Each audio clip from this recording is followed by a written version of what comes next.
I'm not a parent, but I think about parents. I think about people trying to just get a little bit better every day. I think about people that have demands at work. I think about people that have to wear the hats of like, maybe a parent, an employee, a friend, a son or daughter. If you have the challenges that you're trying to overcome day over day over day, I think I get to can help in that. I trained for an Ironman for a year, and 36 hours before the race, I was in the hospital, and it was Mm, ugly. It was ugly. And the God. doctor's like, there's no way you're doing this race on Sunday. And I was like, I'm doing the race on Sunday. He just handed me an inhaler and he's like, good luck. So I'm in a fever. I barely survived the swim. I get on the bike. The crosswinds of manure in Iowa are very prevalent. Uh-huh. The sun starts roasting me, and I'm just like, what am I doing with my life? Like, this is ridiculous. And you can call it divine intervention, you can call it whatever you believe in. But it came to me, this I get to thing started coming to me on the bike specifically, where I'm like, I'm struggling. Everybody's passing me. I have nothing in the tank. And I'm just like, man, I get to do this. I get to be out here. I get to do this. I get to do this. You get to these hills that you got to push through, and I got nothing. And I'm like, I get to do this. I get to do this. I don't really know where it came from or why that day specifically, but it turned the hardest day of my life from a physical standpoint. I was able to get through. And you get to the back half of the run. I'd never run a marathon before. And I'm at mile 9 of the Mm. marathon. I'm literally coughing up blood. What I thought would be a 12-hour day turned into 16. But that's where I learned really the true power of our mind.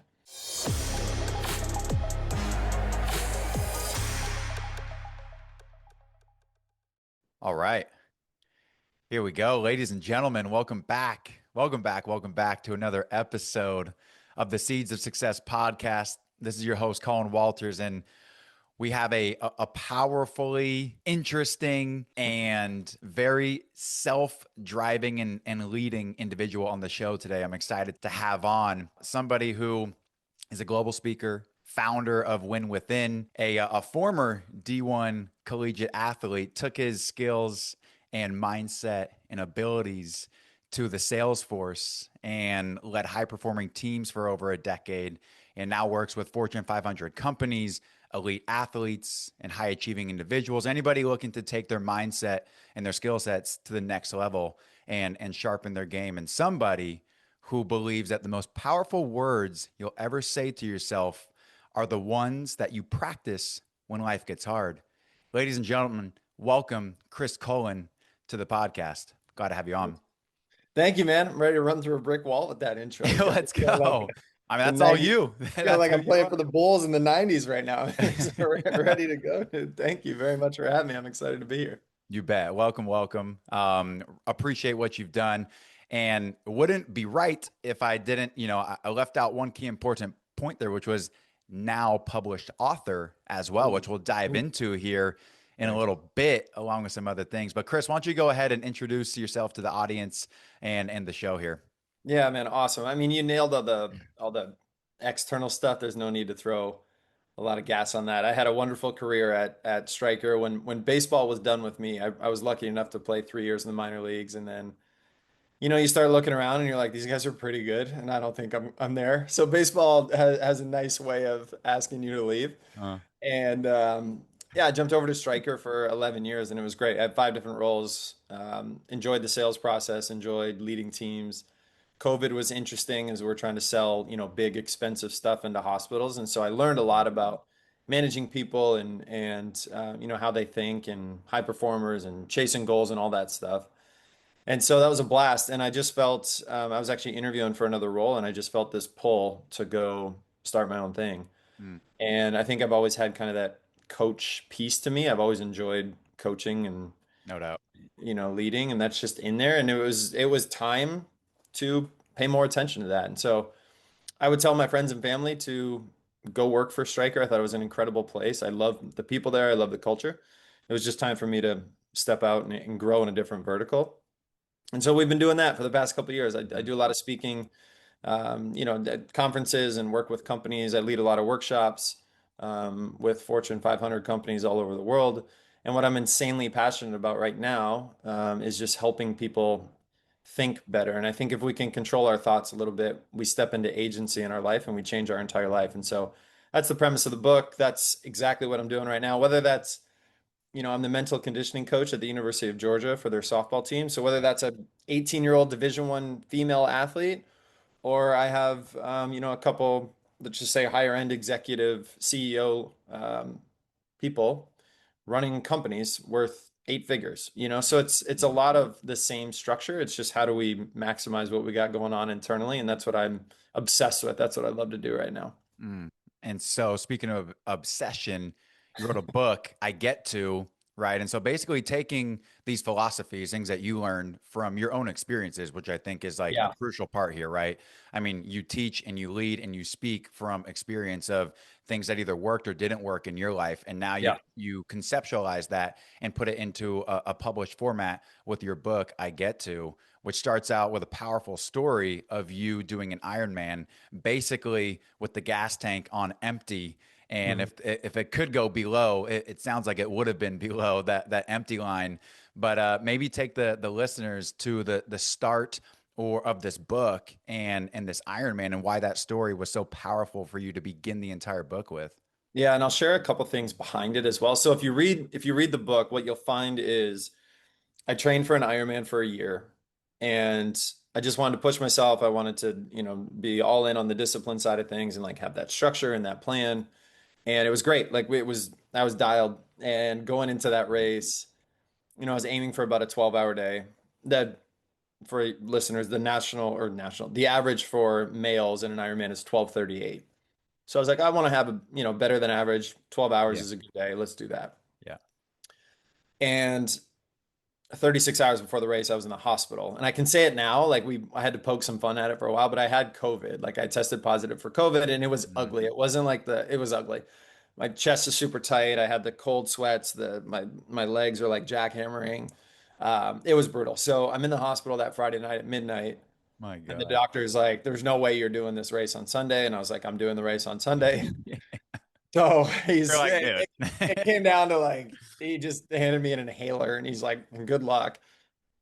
So, Saturday the fever didn't break. I barely ate. And then Sunday morning at like 4 a.m., you get up, start making your way to the start line. Mm. I had like half a banana. I skipped pretty much all nutrition. And the short version is, and it was an awful day. It was the sun was coming up. We were in Iowa for some reason. The sun was coming up. It got to 95 degrees that day. So I'm in a fever. I barely survived the swim. I get on the bike. The crosswinds of manure in Iowa are very prevalent. Uh-huh. The sun starts roasting me, and I'm just like, what am I doing with my life? Like, this is ridiculous. And everything was in slow motion. Everything was heavy.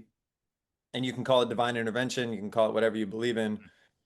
Um, but it came to me, this I get to thing started coming to me on the bike specifically, where I'm like, I'm struggling. Everybody's passing me. I have nothing in the tank. And I'm just like, man, I get to do this. I get to be out here. I get to do this. I get to do this. You get to these hills that you got to push through, and I got nothing. And I'm like, I get to do this. I get to do this.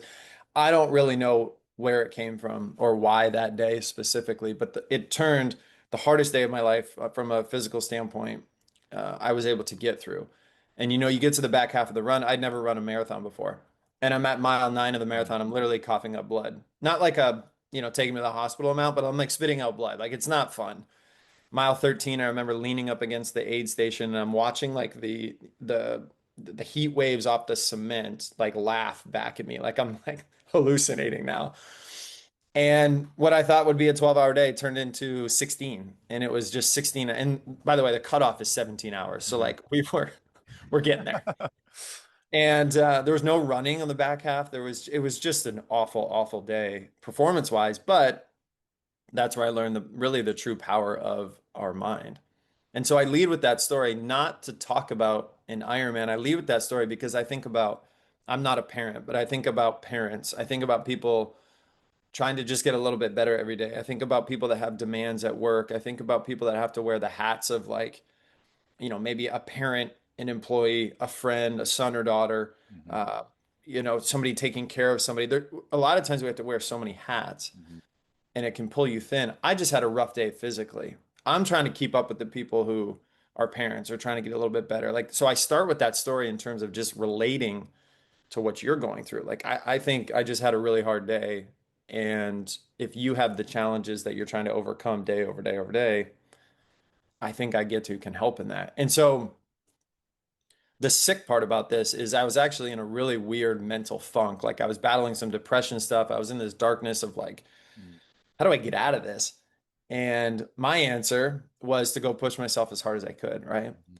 And so I Of course. thought the reason I was so like hell bent on getting to the start line and doing that Ironman is because I thought it would fix my mental stuff. And I think what's really important to understand is that the finish line was highest of highs, and the next few months that followed, like lowest of lows. Because I was like, how could that not Mm, work? Right? mm, How could that not like fix what I was dealing with? And this is where it gets crazy. My stubbornness signs up for another Ironman because I'm like, if I was just sick, if I could do one healthy, I'll feel better. of course. And that led to a massive panic attack. I've had one in my whole life. I don't need another one. I get it. I feel for anybody that's ever had Mm, one. It was wild. And then I still kept training. And a couple months later, I had a really gnarly ski fall and mm, completely blew out my shoulder. They had to put 7 screws in my shoulder to put it back together.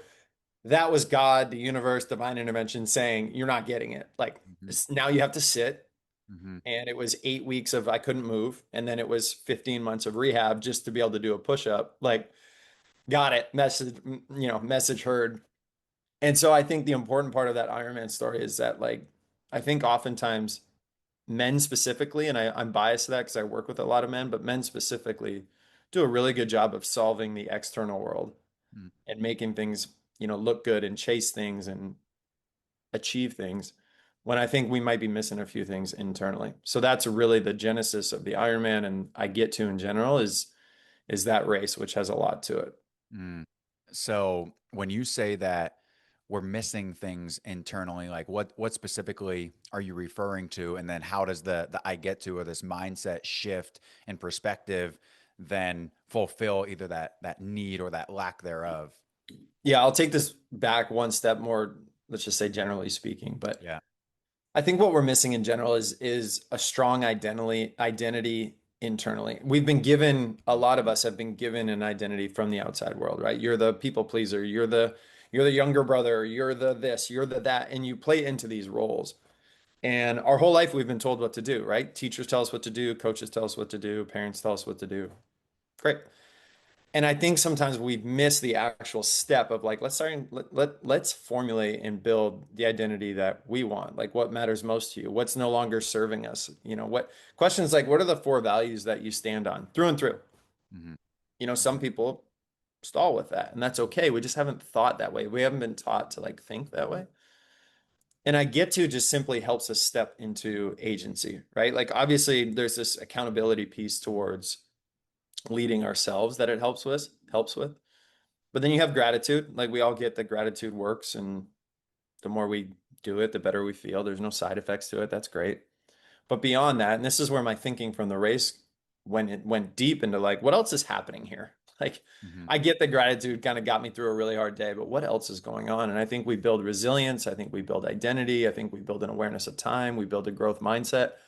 All these things, and I found research behind it and threw it into the book to simply help us look at the internal world and look at the identity that we're forming and are we on the path that we want to be on? Are we asking ourselves the right questions? So something simple, right? Like I get to is not academic.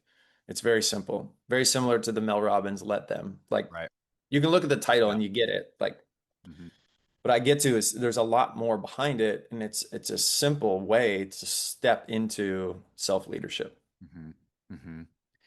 And I'm so glad that you ended with self-leadership because that was probably the word I circled most in the Nice. book was self-leadership because you hear the word leadership, at least in my experience, I haven't heard the term self-leadership all Hmm. that often in my life, right? But I kept circling that because what a powerful way for us to develop our own sense of leadership within us. Like one of the big one of the big theories and concepts I took away from the book is just taking accountability for the way that I'm thinking and then Nice. therefore the way that I'm taking action in the world, which then will lead to the belief that we have in ourselves, right? I think you talk Hmm. about how, we are, or we'll be hard pressed to outperform our self belief. Yeah. And I know you mentioned that in the book. And so, yeah, I don't know if there's anything that you want to touch on with that specifically, but I remember circling that and I was like, that feels powerful. And in your audiobook, you mentioned that was like, something that you are like big advocate for. Yeah, I think here's the again, 18-year-old female playing softball or 58-year-old CEO. Right. You're not the freedom of thought and the freedom for us lies within like you're not in charge of your first thought, Mm-hmm. right? Like if something happens to you or you're Mm-hmm. going through something or you're even having a great day, whatever, you're not in charge of your first thought. That's human, that's DNA, that's wired into us. What I love about I get to is it creates a pause into a second thought, and you are responsible for your second thought and the action that comes from that. Mm-hmm. Mm-hmm. So like a lot of Mm-hmm. times I hear, oh, I'm riddled with anxiety, I'm riddled with fear. Fine. A lot of us have that. You're not alone and by any means, but that's your first thought. Like, can we hit pause and move into this is why I use the term agency. It's self-leadership, it's accountability. Agency for me is driving your own thoughts, right? Right. It's like putting the car in reverse and then where are we going? It's setting the GPS. And so your first thought, fear, anxiety, I'm not good enough, imposter syndrome, however you want to label it, great, that's yours. That's fine. You don't own that. You're not responsible for that. Mm-hmm. The second thought and the pause between there using I get to, that's what I'm passionate about because I think the second thought then drives behavior, right? So thoughts, action, behavior. Now we're running our entire life. This is the Tony Robbins, like life isn't happening to you, it's happening for you, right? Mm-hmm. Well, that for me piece is now the derivative of that is simply based on my perception of how it's happening. Mm-hmm. That's it. So this whole like life is happening and it's up to us to perceive it a certain way. This is where I get to comes in. Like this is Yeah. simple. Like you have to do the dishes. I don't know how to say this, but like it's happening anyway. I have to do the dishes. So like I might as well I get to do the dishes. It gets me in a Yeah. different place and like I enjoy it a little bit. I hear this all the time with parents with little kids. Like I have to be up late rocking them back to sleep and I'm really struggling with like obviously lack of sleep is a thing. It's happening anyway. Like you're up at 2 a.m. If you can grab that second thought and just be like, man, I get to be here with a loved one. The thing I love the most on earth, I get to be the one that, you know, cuddles them and takes care of them. Like it just simply switches things. Mm-hmm. And that's where I think self-leadership steps in. That's what you're responsible for is that second thought. And that's where I get to can help you with that bridge. Yeah. And you, I mean, in working with Fortune 500 companies, right? Like, and you had been in a similar position back when you were leading sales teams Yep. and high growth teams. Were you already like implementing this I get to mindset, or was this something that then ultimately, I mean, because I think if I remember correctly, this it stemmed from your Ironman, It right? did, Like, which was as I was leaving Stryker. It was a ah, little bit before. And so mm, the first Ironman was June or July. I think it was mm, June. And I left Stryker tax day, April 15th, the following, year or 9 months or so. So I started building it and I started researching like what exactly was going on. yeah, what happened? But Ironman was in June, Panic Attack was in November, and then Ski Fall was Mm, February. So the Ski mm, Fall in February was really like, you're missing it. Like pay yeah, attention. right. And so it was really as I was leaving Stryker, I started pouring gas into research and developing this book. So I didn't have it just yet, like crystallize into what it was when I was at Stryker, but it's just kind of formed over the past 2 years of just obviously research and building this book and sharing it. What an interesting sequence of events, huh? Yeah. So like have the Ironman where you are actually embodying this mindset. Right. And then you have this ski accident or the panic attack ski Hmm. accident in February that actually sits you down, I would Literally. imagine, right? To where now it's this opportunity of you get to like dive into the research that Yeah. ultimately was, part of the impetus, it sounds like, for making the decision to lean into this feeling, this calling, this intuition Yeah. to leave Stryker and go your own path. What an interesting sequence of I events. mean, for all the outcome junkies out there who are like, I just got to do the next thing and I got to do it fast. I am like, I was sitting on the highest of pedestals in that vertical. Uh-huh. And you know how insane it is to be in just this, you can't sleep, your arm is frozen, you're just sitting on your parents' couch and you're like, I can't do anything physically. Now I have to figure things out mentally. Like that Mhm. is jail for someone Mhm. like me. Mhm. And looking back, like what a gift. Like that's exactly what was needed. But this is where like, if I believe in this so fully, like if you're going through it, go through it and Mhm. feel it all and sit with it and be with it because it's such a teacher. If you allow it to kind of blossom into what it should be, And I mean this from pain or grief or the feelings that we don't want to feel. I think if we allow it to teach us and do its thing, we come out with all of these gifts that, you look back and you're like, oh, that makes sense. Mhm. Mhm. Of course I had the ski fall. I didn't see anything. This is exactly what's supposed to happen. Like, thankfully it was only my shoulder, like Mhm. that's how I think of it now. In the moment, you got your arm dangling by a thread and you want no part of it. But I translate that to big grief or to big loss or to big pain or, I can't believe this happened to me. It's the same thing. Like sit with it, feel it, let it do its thing and you'll come out so much more full, so much better. How did you go balancing between the two of letting yourself feel sorry for yourself or feel the pain or feel the grief, feel the real emotions that are part of the human experience, which in Yeah, my opinion is like what a blessing that we get to feel this range of emotions. And then 100%. also putting that to the wayside and pausing and making an intentional decision to go and make the most of this, opportunity for what you saw it as. Like, how did you go about balancing the two? And I ask that because I feel like a lot of people, including myself, can be like either sit in one too long or just avoid the other completely. It's just like sitting in the feeling and doing nothing about it, or just like totally disregarding, the feelings that are natural. Like how do you think about that balance, whether it was then or even other experiences in your life? Yeah, I lean towards like I don't think ignoring natural feelings is healthy for us. I think we do a good job of this. As men, we've been taught like to suppress, right, and solve Mm-hmm. things independently. That's like a should be a strength. I don't think that that's healthy. I don't think that that's correct. The trick for me, I mean, going through years of therapy, one of the biggest ahas and things that have a tool that has unlocked a lot of things for me is simply to name the big feelings. Mm, And then you can have a conversation with it. And yeah. so it takes this responsibility off of you, right? And I think it blends the two. Like, I don't think it's avoiding, and I don't think it's like really feeling it, grief to its full extent, if you will. Like, I think it's just having a dance with it. I think it's just putting a name on this thing and having a conversation. You allow it to enter versus like fighting it, right? So if it's anxiety is a really good example. I think anxiety is we're just riddled about worry in the future, and we could pull some past evidence that we think helps support that future thing that hasn't happened yet.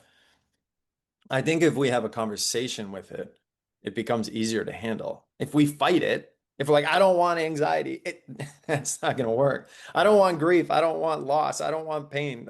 That's not going to work. That literally is fueling that feeling. But I think if we allow it in, and I always think of a dance, like have a conversation, ask what it's trying to teach you, and that was a huge unlock for me is just, oh, I can name this thing and I can talk to it like a neighbor, right? What are you trying to teach me? Thank you for being here. The trick with the heavy emotion, especially fear, is fear and gratitude exist in the same exact part of our brain. And so if you can move that fear into gratitude, I think you're in a better place. And so I didn't try to suppress, but having to sit there, I had to learn how to have a conversation with it as opposed to just like, I don't want to deal with this. Mm-hmm. I don't want to feel this. Well, no, nobody does, you Mm-hmm. know. I Mm-hmm. don't want to be stuck on a couch feeling depressed. Nobody does. Mm-hmm. So how do we get through that? How do we dance with it? It was just a conversation. I think it's so powerful. I mean, and you talk about acknowledging the fear, and I've talked about this plenty on the podcast before, but about 8 years ago at this time, actually on Thanksgiving, 8 years ago, I got arrested for a DUI, and then Mm, woke up in jail on Thanksgiving, and had some court mandated policies to go to Alcoholics Anonymous AA for twice a week for 2 years. But my decision was, I'm like, dude, if I got to do this, I'm might as well be all in on this thing. And so got a sponsor, did the steps, got a sponsee, like worked it all and did the program for like 6 years. But the point I want to make is like, I did the most powerful exercise I've ever done, which was making an inventory, a moral inventory of everything that has happened in my life, fears, resentments, and just naming all these big, scary things that had never been yeah, voiced. And that was arguably the most powerful thing I've ever done in my life, was to nice. actually name these things that always drove so much fear and Yeah. shame and guilt and doubt. And, so to like name those and write them down, speak them to another person, it lowered everything, right? Nothing was as big as it seemed in Yes, my head when it wasn't being spoken about. that's right. That's right. And it's less of a fight internally. Hmm. Like I see Yeah. this, on social Yeah. media. I see, maybe it's just my algorithm, but I get so much of the you versus you. Hmm. You versus you, keep going and keep improving, keep pushing and beat yourself yesterday. And like part of that I subscribe to. I like that. I like the idea of self-improvement day over day. I think if that's part of your compass, you're going to keep getting better up to the right. I get that. I like it. I don't like the versus part. I think when we create an enemy internally, we don't win. Hmm. We never come out on top. We constantly lose because think about it. If you have a monster day, phenomenal day, you got to wake up tomorrow and beat that. You're never able to sit and feel proud. You're never able to really reflect on the things that you've done to get you there. You're in this constant fight to beat yourself. That's a hard place to be over time. Hmm. And so I think changing that into like you with you and Hmm. creating this friend internally, I think about like a cross country road trip. I want a friend on that 9 hour or that 9 day trip. I don't want an enemy or somebody ridiculing, missing an exit or we got a flat tire, it's my fault, or we're in bad weather. I want somebody who's like, I'll figure out where to eat, where do you want to go? You're Hmm. doing great. These Hmm. these friendly things. And that's how I think about these big emotions is like if you make fear an enemy, you lose. If you make these big things an enemy, you lose because you keep trying to either suffocate it or let it control you. If you make it a friend and dance with this thing, just like you're talking about, like name it, dance with it, I think you have a better chance of like feeling more whole and full. Hmm. Well, it is, I mean, the entire um, spectrum of human emotion is what makes it a full Hmm. life, right? Like Hmm. I think about Colin O'Brady talked about ones and tens, Yep. right? Like it's very hard to experience the tens in life if we have not experienced the ones, because it's like when we experience the depths of those ones, the deep big pain, deep big sadness, it's like how can we actually know what that amazing 10 feels like versus living in 100%. like this 4, 5, 6 where we're, it's like playing relatively safe. And so, yeah, I think it's just like welcoming that. I also, like, to your point, like, we did a ton of therapy the last year and a half, and shout out my man Scotty McElroy for this, but also high performance coach as well. But when I was working through some big emotions, just like he said, he asked me to go in this place. I would close my eyes and invite that feeling into Yeah. a T, Yeah. right? Like, and so I went through this visual model of literally thinking about this feeling that I had, putting a vision to it. And it was like this big black blob in my head. And then I would open the sliding door, invite it in, and just sit down and have a cup of tea with it and ask questions around like, Beautiful. what would like if there was a question that it could ask me, what would that question be? And Yep. kind of flipping the script, right? So like similar line of thought here. Beautiful, man. Yeah, Yeah. Barbara Fredrickson wrote a great book called Positivity. And in there, she talks about living in a positive way. You need three positive thoughts to one negative. So her Mm. ratio is 3 to 1. Hmm. What's interesting about that is she's calling out that we actually need one negative. She's not saying 3-0. Mm. She's giving you 3-1. Why? Because one tough thought, one like going through the pain, one whatever you don't want to feel, let's call it negative, can be our greatest teacher, Hmm. right? Like I think people change when they've had enough. I don't think it comes from the external No world. I doubt. don't think it comes when you're so tired of the same thing, Hmm. then you change. Hmm. When you just can't do it anymore, then you change. And I think maybe that one that she's talking about, right? Sadness, grief, loneliness, anger, fear. I think when that starts to take center stage and you've had enough of that, that's your change Hmm. catalyst, Hmm. right? So I think it's healthy. It's not, again, this is not, we're not trying to fight these or shove them down or not have fear or imposter syndrome. It's just figuring out a way to manage it and dance with it. Dance with it, Yeah, I right? love that, What man. a Like nice I connotation. overuse it, but it's a dance. It's not a No, it's fight. it's right though. It's I subscribe to that because there's a sort of a positive connotation with the word Hmm. dance, right? It's like it's not avoidance. It's not um, being all in on this feeling either. It's like, how do we work together? Because it is like back to your initial, Yeah. one of your initial points was like, that's a natural first thought, right? But then it's in the pause and it's in the break that we have the ability to then choose the response, right? I know you mentioned Colin Henderson in the book, good, Yep. also a good friend of mine, and he always talks about E plus R equals O, event plus response equals outcome, right? So that break, that pause, that moment to then, you know, acknowledge that first thought, but then be able to choose how we want to move forward, which Yes. oftentimes is not easy, right? But it takes that very, very, very intentional breath and pause in order to That's the actually, self-leadership. yeah. That's the Mhm. piece of exactly what you're talking about. That response is self-leadership, Yeah. right? And how do you step into that? Event happens, somebody rear ends you, Hmm. then it's your response that actually creates the outcome. Yeah. Obviously we want Right. to lose our mind and freak Hmm. out. That's our first thought. But then it's like, what is your the easiest question? What is your best self responding with? To, Ah. right? If you can just pause and ask yourself Mhm. that, what the best, highest version of me, how would they respond to this before I Yeah. hit send on the email or on the text or the call or the yelling at the person that just rear-ended me? I don't think they woke up this morning and wanted to rear-end you. I really don't. I don't think that they actually want to exchange insurance cards and go through this. Maybe I'm wrong. That's my gut. If everybody's okay and fine, and how does my best self respond to this? You Mm. know, like that's a very powerful question. And then you go from there. Hmm.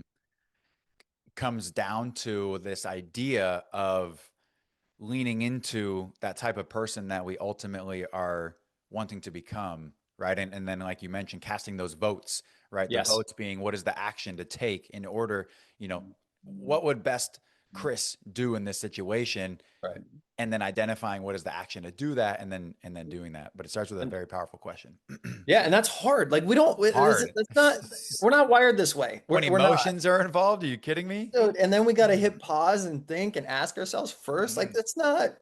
that's hard. It takes energy to break Mhm. that cycle. It takes energy to create a new path to say, all right, I'm responding to my best self. It's freaking hard Mhm. because and we're not wired that way. So this isn't like you hear this or you read I Get To or a self-help book and be like, got it. I'm throwing, no, it takes time. This is like watching a toddler crawl and fall before they get up Yeah. and walk and run. Like it takes time, but it does build over time. It builds with consistency and trying to step into that. Well, and you know what I think is interesting is the word that or the word that I introduced you with that you believe in is that the most important words that we'll say to ourselves are the ones that we practice Yeah. when life is difficult, right? The Yeah. word practice, because it's kind of, I'm a yoga teacher, right? It's rarely called like a yoga. I've never heard it called a yoga test or a yoga exam or like, Nice. Yeah. the yoga performance. It's a yoga practice is the word. You show up and you consistently do the thing in order to practice, right? Love it. Working towards this embodiment of overall improvement mentally, emotionally, physically, spiritually, all these things. But the point back to this is like, the practice of it, right? And That's it's it. and it's a pattern interrupt of Yeah. like how we think now or previously thought, and how can we change that a little bit at a time That's it. is the idea. Yeah, That's it. I Yeah. think You so. nailed it. So back to the book, right? I get to um there was a moment in your life where you encountered an individual who then uh showcased that, Chris, it's time to start writing this book.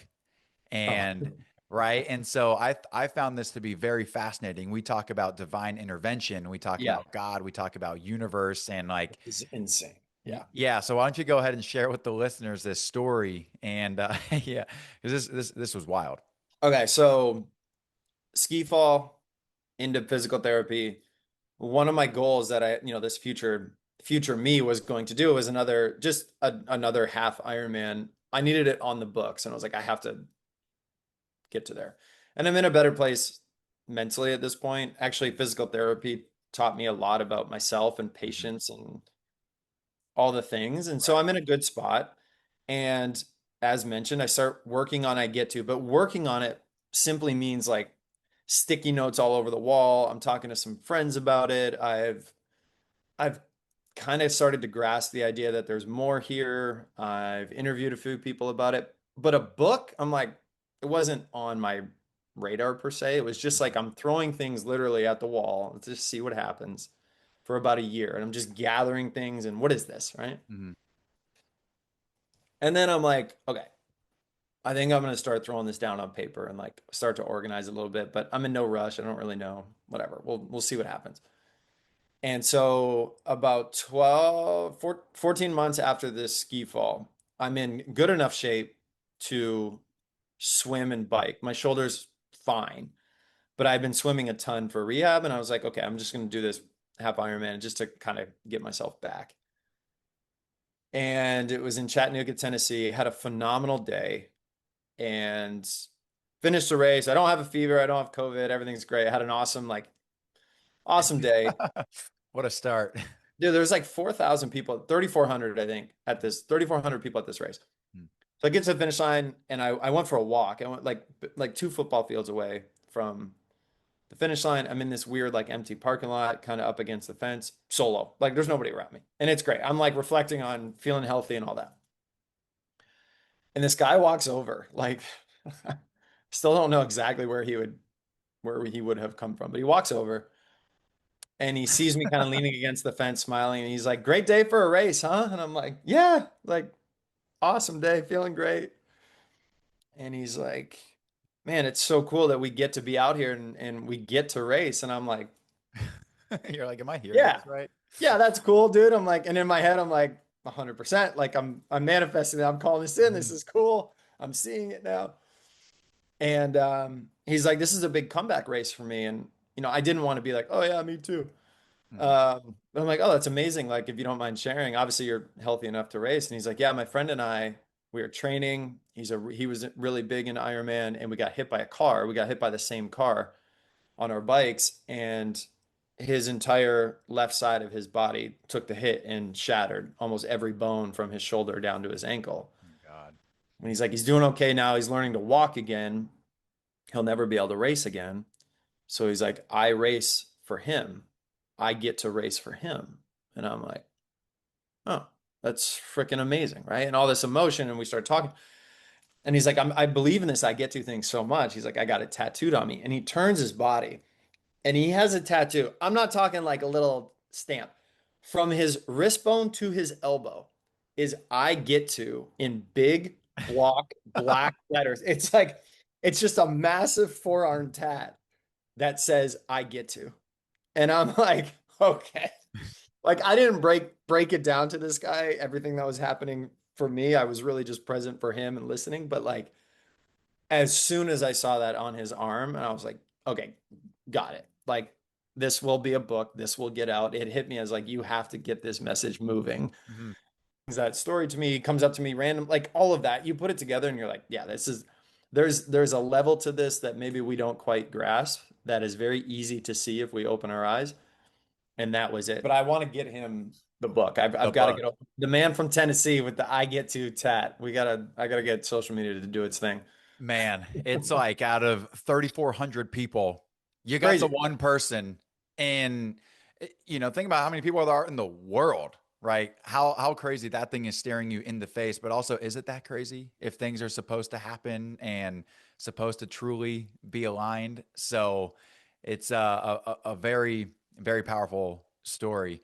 Chris, that's the book right there. I get to. Before we transition, kind of where I want to go with this is, I know we talked yesterday about men's health. I know Yeah. that's of super importance to you. And then we'll dive into some of the final questions here before wrapping things up. Is there anything else from the book that's just on your heart or something that you just feel called to share about it before we transition? Any other, like, maybe a final takeaway you want to leave the audience with in regards to the book? I mean, there's a couple big ones. I think work is an interesting thing to look at for a lot of us right now. Many of us are experiencing burnout. Gallup had just came out and just said that 76% of people are experiencing burnout. And I think we have to take a look at what we do for our company and flip that a little bit into, like, again, self-leadership. Like, I would empower people to be the change agent for their culture. And it starts with how you talk to yourself about what you do. Hmm. And I get to can help in that. I think that that's a big one because work, obviously, there's a ripple effect to work into home life, into being a great partner, into being a great parent if that's what you're Yeah. doing. It's a big ripple effect. So I think that we can take a look at work and what we can do better there. But I think the biggest thing for me is I want people to just feel okay with that first thought being tough. Mm, And then you move it to responsibility. That's where you change your words, change your life as the subheader of the book. That's where I think I really want people to be okay having some fear or anxiety and moving that into like, that self-leadership piece for that second mhm. thought. And I think at the end of the book, you mentioned something that's also important to note, Chris, which is there's plenty of times in life where don't use these words, Yeah. but actually change the situation that you're in or change the Yes. job if it's not for you or the relationship isn't right or the goal or whatever. Like maybe talk a little bit about that because I think that's super important as well. Yeah, I drew up a few different circumstances in which this doesn't make sense. This isn't the thing. If you're in a toxic relationship, this isn't it. It's not like Mhm, you get to go through this or mhm. you get to deal with some form of abuse, right? Right. If you're in a work environment that, and look, certainly underpay is a thing and respected might be a thing and underappreciated might be a thing. If you're in a very toxic work environment, I get to, be underappreciated or being disrespected constantly is not the answer, right? Mhm, I think the piece too of like if we're massive people pleasers, if we're constantly putting others first and people are just always giving us things to deal with, but we're not taking care of ourselves, that isn't it. Like, mhm, yes, it's important to be there for other people 1,000%. Like on the people pleasing side, my hand goes all the way up, like just from things and the way I grew up. Like it's important to me to be liked, sad mhm, as it might be. mhm, But it's also like stepping into like you have to take care of yourself too. You get to take care of yourself too. You're not just the dumping ground for everybody else's stuff. And so there's areas, this isn't just a fix all, this isn't a cure all, especially if you're in a place physical, emotional abuse is happening. It's a situational change. Like get out of the relationship mhm, or find another job, right? Like that has to come from you. Changing your words or your mindset around that that's not the answer. Right. So just permission and acknowledgement for anybody who is either in that situation right now or might be in the future or has thought about it. Like, you know, all the permission in the world that you don't even need to hear, but to make the change that is right for you and Thousand in your percent. life or your family or your kids or whatever this ends Yeah. up being. So cool. Yeah. I think that was just important to note there. So well, Nice. Chris, in our conversation yesterday, right? You got a lot going on. Global speaker, working with University of Georgia, softball, super cool, doing big stuff with Fortune 500 companies, lead athletes, high performers, and in the background, you have a cohort of roughly 11 men, and you all meet monthly.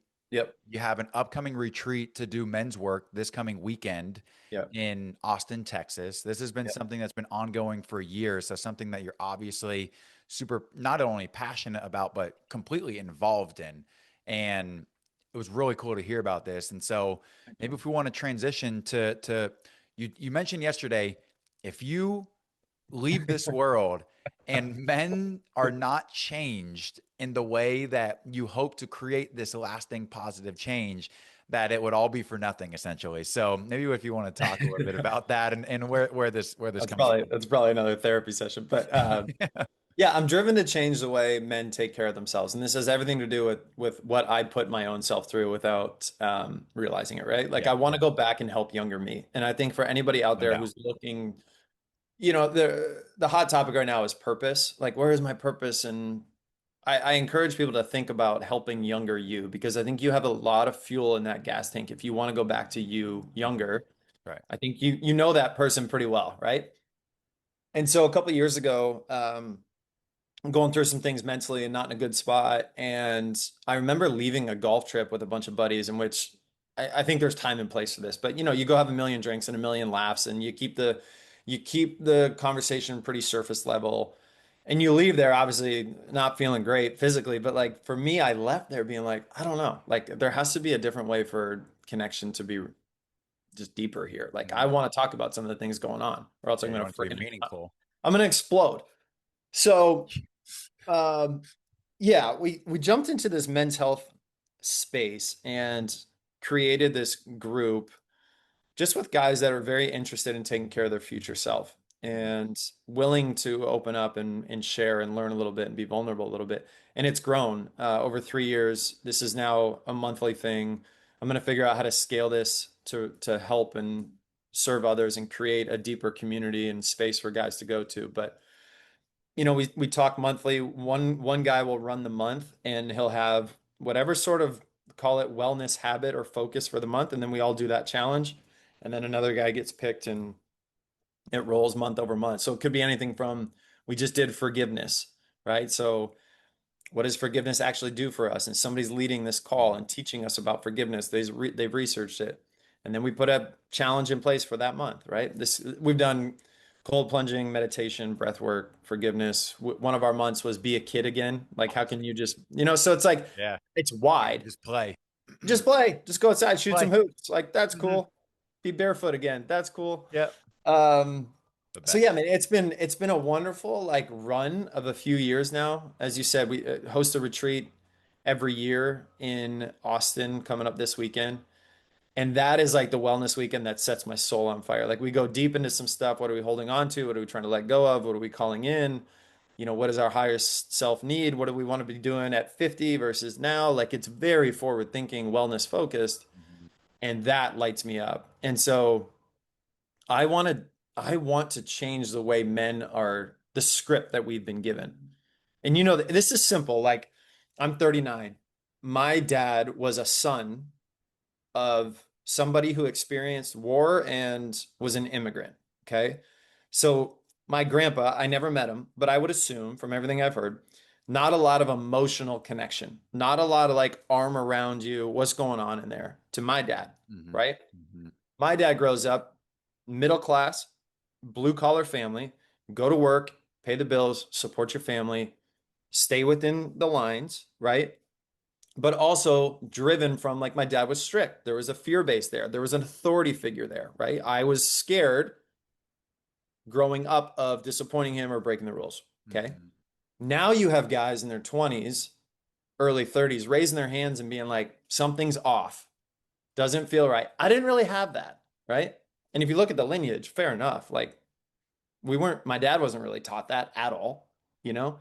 And so it Mhm. just trickles down. And now I think we're seeing this shift. I think we're seeing this change, which lights me up into like everything externally is good. I'm making the money. I'm traveling. I got a million friends. I got a good job. Internally, I'm a little off. What is that? Right. And I want to create space and a playbook for guys to be able to lean into that and feel that a little bit. And like, hey, it's not crazy. It's not abnormal. There's a couple things we can do or think about, put in place. If I could do that to me at 28, oh my God, it'd be the biggest hug in the world. Mhm. So that's what I'm uber passionate about. When I say change the way men take care of themselves, I mean, take the script that we've been given, which is full of suppress. It's full of be the alpha. Mhm. It's full of chin up, chest out. Nothing's beating you down.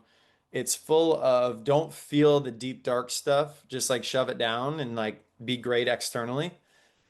Solve independently. Like don't ask for help. That's weakness. It's all a bunch of crap. Mhm. And it's hurting us. And when it hurts this male, there's a ripple effect to it, right? Work gets worse, relationship gets worse. Like it's an imbalance in a lot of different areas. And I'm passionate about this. I think it's so important that men have a way to lean in and figure some of this stuff out.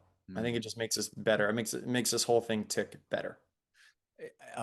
So many different ways that we could go with that, right? I mean, you mentioned this idea of, what I hear is almost being afraid to fail, right? You talk about Sure. Sarah Blakely in the book, right? Her dad Yep. encouraged them at the table to fail, to then Yep. talk about failure, because then as children and then young adults and adults, it's like you're almost seeking failure because it's feedback, right? Yes. And so like as men, or any, I feel like just generally speaking nowadays, it's like, there's this fear around failure, and therefore we either don't try things, or we don't get out of that relationship, or we Yeah. don't make the jump to the new job. So just like encouragement to try things, and 100%. and use that as an opportunity to, I get to receive the feedback, and that sort of like, 1,000%. how I did think we're yeah, go we're ahead. Go ahead. we're we're addicted to comfort. We're addicted to being predictable. Our mind likes that. I want to know what tomorrow looks like. That's what my Mhm. mind wants. And this is one of the things I know you've experienced this recently too, but this is one of the things I think travel really opens up is like it forces you to fight that comfort and forces you to fight the predictability. That's when people are like, oh my God, I feel so alive when I'm walking around Thailand. Yeah, because everything looks different and your Mhm. mind is just ripping, Yeah. right? And so I think forcing yourself to get out of that comfort zone is one of the biggest things you just mentioned, to like Mhm. fighting fear and letting yourself freaking breathe and Mhm. shine a little bit. And so for those listening, like getting out of that or getting, how do we say it? Uh, like stepping into this slight discomfort in order to break through can, doing it with people like this group that you have, right? Thousand So, percent. just making, like prioritizing the connection to be vulnerable. I think that Yep. the word vulnerable is something that can lead to so much lasting, not only change in your life, but actual deep connection with people and 1000%. understanding of yourself too and self-awareness. It's so true. Like if you, I work with leaders all the time, and literally I just did a big leadership workshop last week.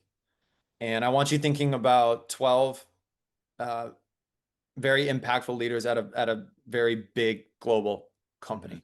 Hmm. When I told them that my equation for great leadership is openness and vulnerability, and as a leader, you have to give trust first. We talked for 2 hours on what that means. Hmm. For me, I'm like, no, you have to be vulnerable. Vulnerable, the masculine idea of vulnerable is like, I'm not gonna just dump on you and share. That's not what I'm talking about. Vulnerable is like at work, guys, I'm feeling this way a little bit. Like, I don't, this is gonna be a challenge for us. Do you agree? Yeah. What do you think is best? What would you do if you were in a position to change some things? It's this openness of like, Mm, help me. mm, It's not like I had this trauma as a child. We're not talking about that. We're talking about letting people in, and making sure that they feel like they are valued. valued, they can help with change. They have Mhm. ideas that are worthy. 2 hours on that's Mhm. vulnerability at work. Mhm. That's vulnerability in leadership. Mm. And that, I mean, I can go on a run with this one, but I think that's what Cool. changes. That's what changes culture. But yeah, That's cool. Because it's like in that situation, leadership or vulnerability within leadership is giving it away in a has sense, to be. You have to right? lead with it. It's Yeah. trust. It's like dating, I think, honestly. It's like if you want to have a successful relationship, unfortunately, to some, you have to give trust first. Right. Because otherwise, what define the other way? Hmm. Well, the other way is scarcity mindset full of fear, and you're just looking for a bias to solve a problem, i.e., I think they're really stubborn. And you can have a conversation that has 99 things in it. One of them is stubborn, and you're like, God, that's it. You are Hmm. stubborn. Mm. That scarcity, that's not letting it, giving trust and being open and vulnerable in any sort of facet of life, I think is a key to like getting people to follow you, to Yeah. influencing others, and to just living with more intention on fire. No doubt. And the connection with other humans, Yeah.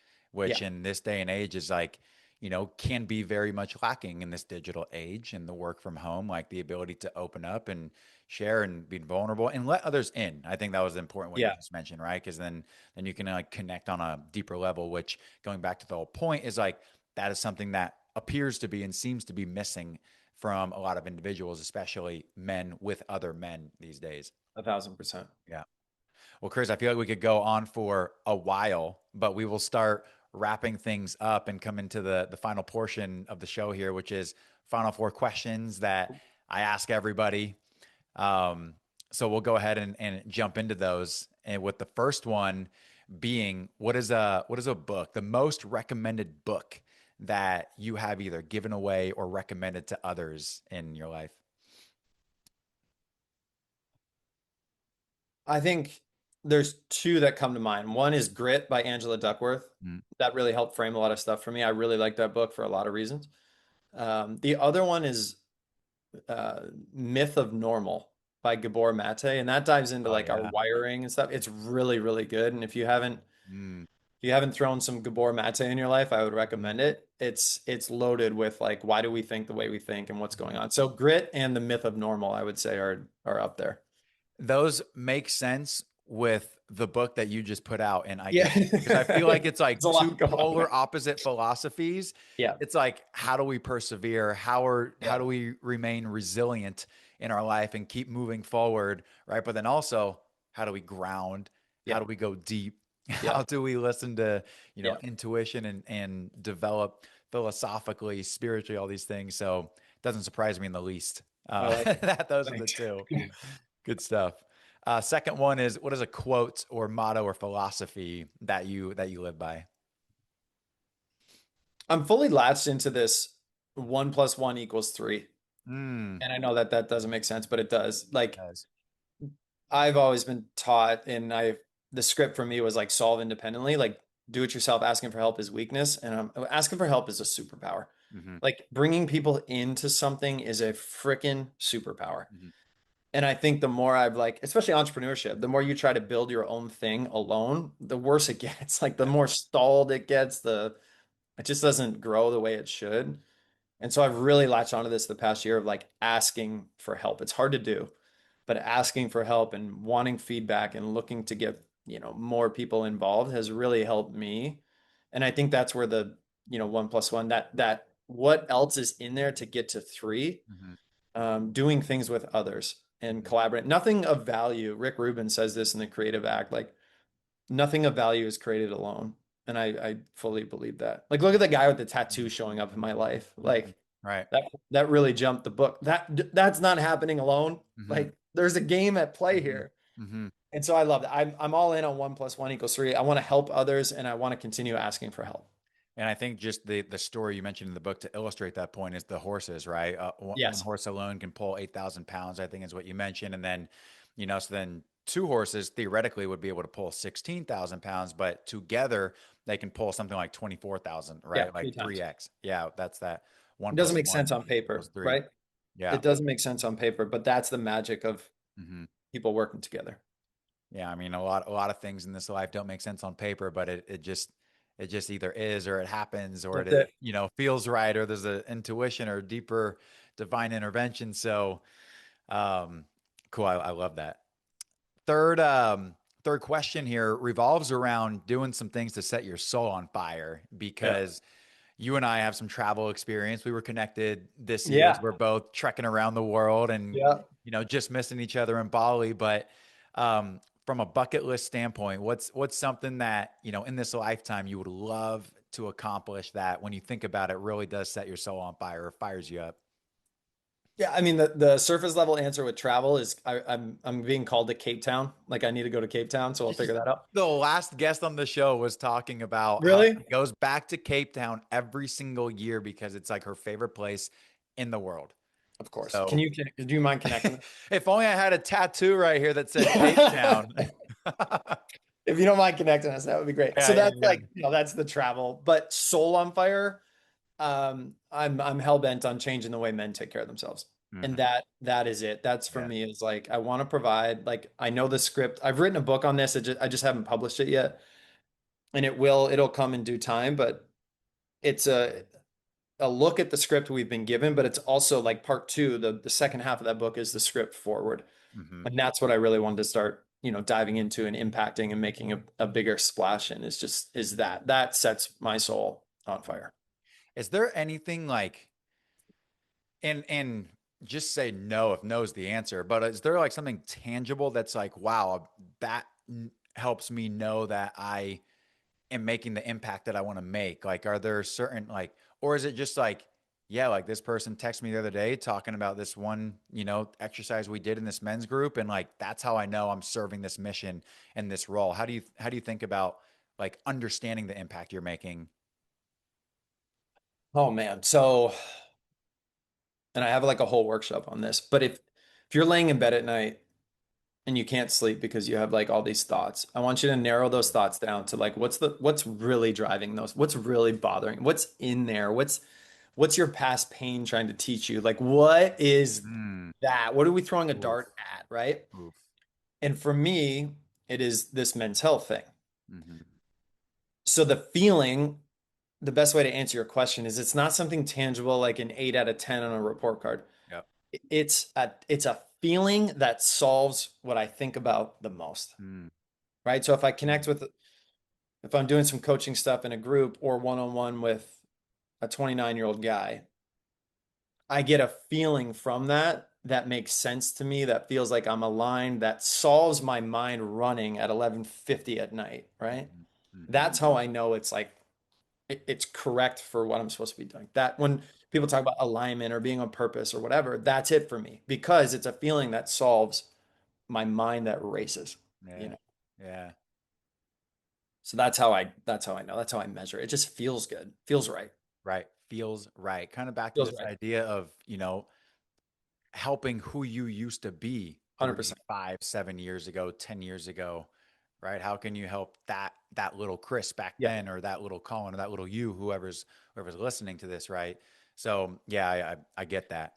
I would say I think this is important for like those because purpose comes up a lot. For those struggling Yeah. with purpose, I want you to think of three things. I want you to think of the biggest pain that you've been through. How can you turn that into something good? How can Hmm. you help somebody who's going through that as well? The second one being if you had a speech to give to 10,000 people and you had no time to prepare, I'm throwing Ooh. you on stage in 4 minutes, Yeah. right? There's no slide deck. There's nothing to prepare. It's a massive TED talk, if you will. Hmm.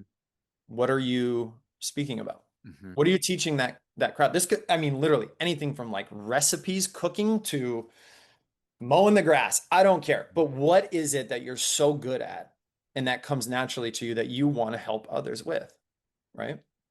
The third piece of this is younger you. What do you want to help younger you with? So I think about those three things. Where's that biggest pain point in your life? Why did we go through that? Who can we help that's going through that?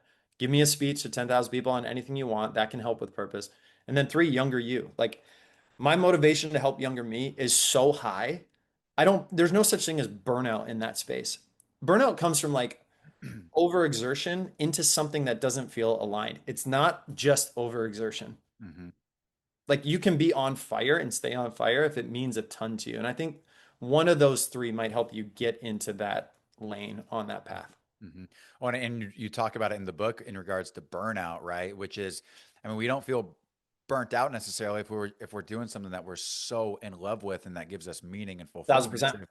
Right? As It's if we're impossible. consistently doing these actions that have no service or purpose or value or meaning or Yeah. fulfillment in our life. That's where we oftentimes are burnt out. Like, versus like how can we bring meaning to the things Yeah. that we're doing or the mission that we're serving? 1,000%. And Yeah. the highest form of self-actualization is Mhm. serving others and making a difference. If you are stuck, who are you helping? That Mhm. would be one of my first questions. Like, what are you doing to help others? Mhm. Like, take you out of the equation. I know you're stuck and it sucks. Where can we help some other people? Mhm. Or like, what message can we put out there that helps others? Then you start pro-social, right? In terms of like helping others is a very, very, very high form of feeling good internally. Mhm. And so that would be my nudge if you're feeling stuck. Turn it outward. Don't stop looking at you Mhm. and turn it outward. Like, where can we help other people? Mhm. This is why the guy leaves his corporate job and goes to Bali and wants to be a yoga instructor and teacher and host classes and inner work. Why? Mhm. I would argue it's probably not a financial gain. I would argue that because there's a big impact for other people. Mhm. Then you'll do it. You'll do that 20 hours a day, Mhm. right? Mhm. That's what Who would ever do something so crazy? nuts, completely insane. I Yeah, can vouch that the the financial discrepancy is there. it's a real thing. Yeah. It's a thing.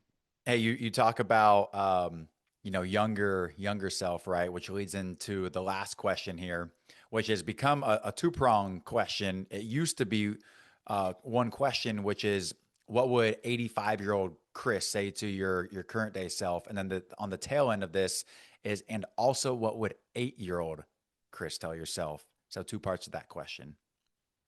To current self To today. current self about anything. I think 85-year-old me would say keep going. Hmm.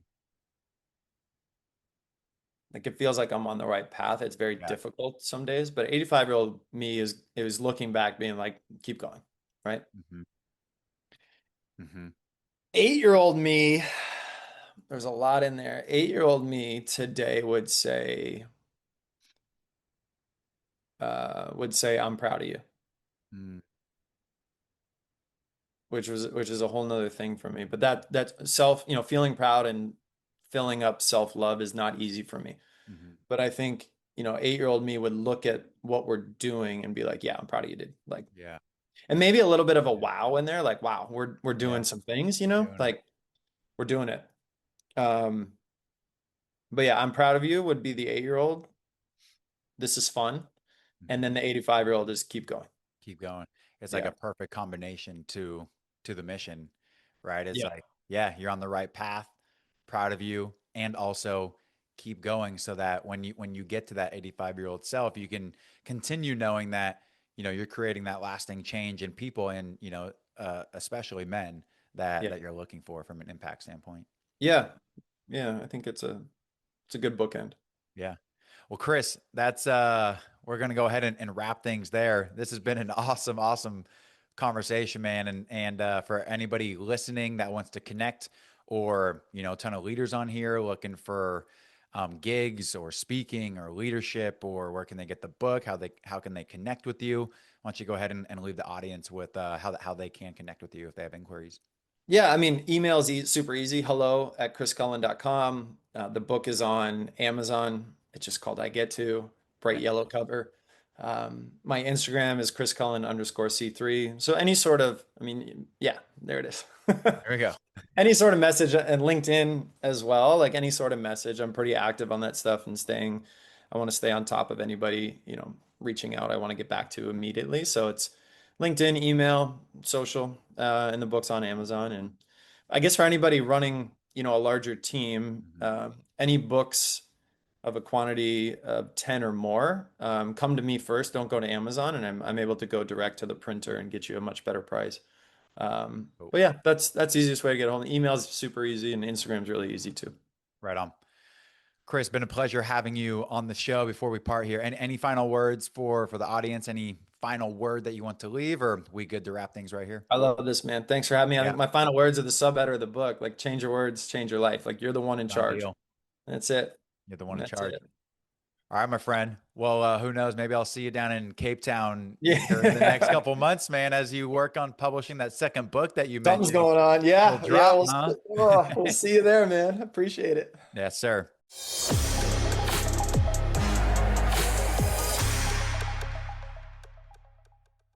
Thanks for tuning in to another episode of the Seeds of Success podcast. If you got to the end of this episode, can you please do me a huge favor and leave a 5-star rating and review? This helps me be able to reach out to bigger guests and also be able to get access to special events and activities that otherwise would not be possible without your support. So if you could please take just 3 seconds and leave a 5-star rating and review, it would mean the world to me, and I will see you on the next episode.